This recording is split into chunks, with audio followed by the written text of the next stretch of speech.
Maraming nanonood. Ngayon tatandaan ko nang may lapel ako. Nalilimot ako lagi.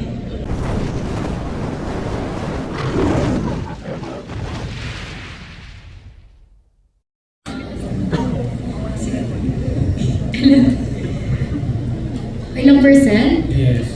100%. Kasi yung mga kapag ginagawa po namin yung scenes, parang in-enjoy na lang po talaga namin yung moment. Parang hindi na kami nag-acting. Hindi, be in the moment nga. Yun nga.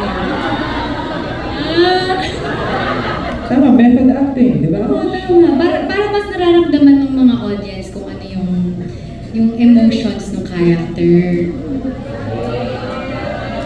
Andreas, may dadagdag ka. Ako naman sasabihin ko 100% din kasi mas nafe-feel ko talaga yung mga eksena na ginagawa namin. And I'd say, minsan nga masyado ako kinikilig, but yeah. Tapos Andres, ano yung na-share mo, na-kwento mo sa parents mo, kay Aga, kay Charlene? Nung nakatapos mo itong pelikula na parang memorable sa'yo, favorite mo, nahirapan ka, meron ka pinishare sa akin? Usually kasi we don't really talk about naman like what happened sa mga eksena or ano nangyayari specifically sa set.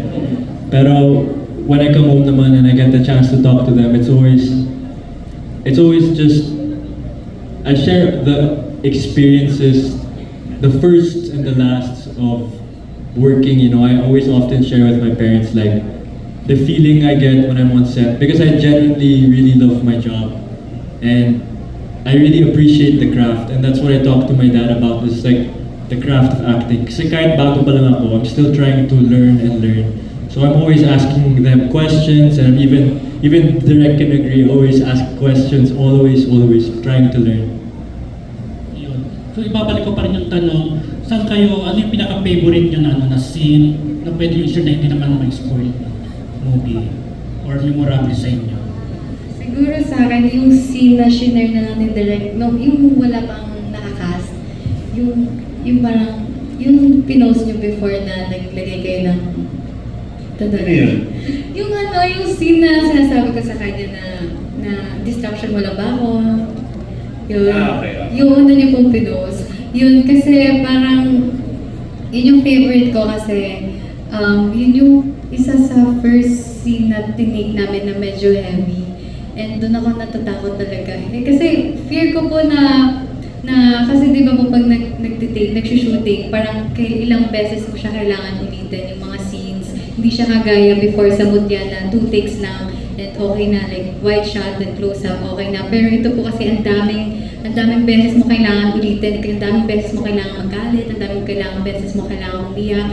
And sobrang happy po ako doon, and tsaka isa siya sa naging memorable sa akin dahil nagawa po namin ng maayos ni Andres.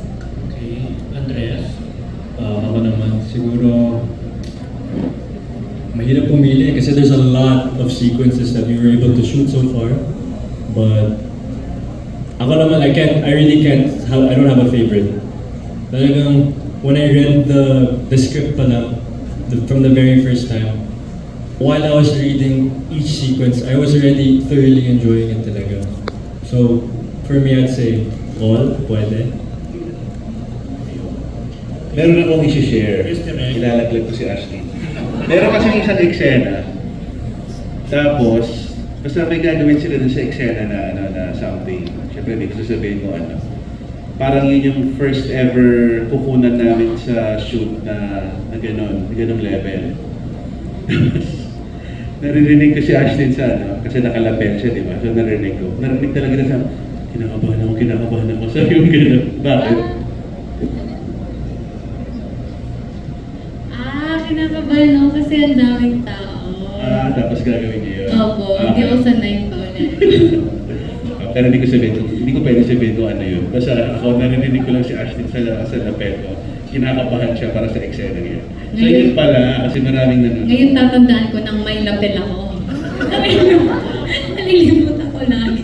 Okay po, thank you. Salamat. Thank you po. Maraming salamat po. Next is